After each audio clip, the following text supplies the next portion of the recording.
Salam damai dan sejahtera di dalam nama Tuhan Yesus Kristus.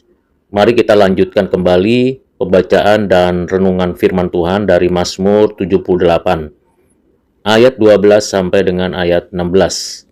Demikianlah firman Tuhan. Di hadapan nenek moyang mereka, dilakukannya keajaiban-keajaiban di tanah Mesir di padang Zoan. Dibelahnya laut, diseberangkannya mereka. Didirikannya air sebagai bendungan. Dituntunnya mereka dengan awan pada waktu siang, dan semalam suntuk dengan terang api. Dibelahnya gunung batu di padang gurun, diberinya mereka minum banyak air seperti dari samudra raya. Dibuatnya aliran air keluar dari bukit batu, dan dibuatnya air turun seperti sungai. Demikianlah firman Tuhan.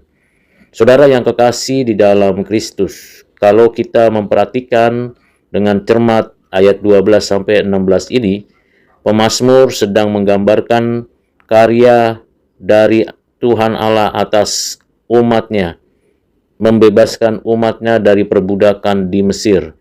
Dan Tuhan menyatakan kuasanya, kekuatannya, dan otoritasnya.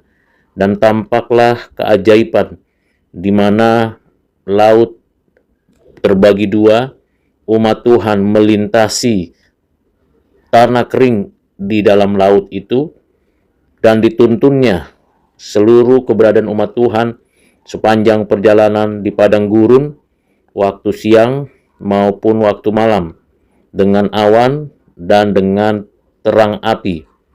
Dan ketika mereka memerlukan air, Tuhan sendirilah yang memberikan air agar kehidupan yang dihadapi oleh umat Tuhan dapat dijalani dengan baik. Dari ayat-ayat ini, dengan jelas pemazmur ingin mengingatkan kita bahwa Tuhan berkarya di dalam perjalanan hidup umatnya. Tuhan yang membebaskan dan Tuhan juga yang memimpin. Tuhan yang menyatakan kuasanya dan Tuhan jugalah yang mencukupkan. Dan perlu kita ketahui bahwa perjalanan umat Tuhan itu bukan mudah dan tidak gampangan, yang dihadapi musuh-musuh dan orang-orang yang begitu kuat dan begitu bengis. Tetapi karena Tuhan yang berdaulat atas alam, atas waktu, atas segala yang ada, maka semua berada di dalam pengendaliannya, di dalam pengaturannya. Sehingga siapapun dan bagaimanapun yang dihadapi dan dialami oleh umat Tuhan, tentunya Tuhan menyertai. Tidak berarti kesulitan ditiadakan, tidak berarti segala tantangan, ancaman, dan hal-hal yang buruk itu segera menyingkir, tetapi sebaliknya, di tengah kesulitan, di tengah ada banyak penganiayaan, kesusahan, kondisi alam tidak menentu, situasi yang mengenaskan dan mencengangkan, semua yang hal buruk atau yang dunia itu coba nyatakan, tidak akan bisa menghadapi dan mengalahkan kekuatan, kuasa, otoritas dari Tuhan Allah yang berdaulat. Sebab Tuhan Allah lah yang memimpin, memberikan perlindungan, serta yang memberikan berkat bagi umatnya. Ketika menjalani Laut Merah, menjalani padang gurun, menghadapi musuh-musuh, menghadapi kekuatan alam, maka di sanalah umat Tuhan dididik, dilatih, dibentuk, diperlengkapi untuk menghadapi segala kemungkinan bahaya, bahkan kematian. Tetapi karena Tuhan yang senantiasa beserta umatnya, yang menuntun umatnya, dan yang memberikan kelepasan, kelegaan, kemenangan, dalam hal inilah umatnya patut bersyukur, menyadari bahwa Tuhan Allah setia pada janjinya. Tuhan Allah menerapkan janjinya.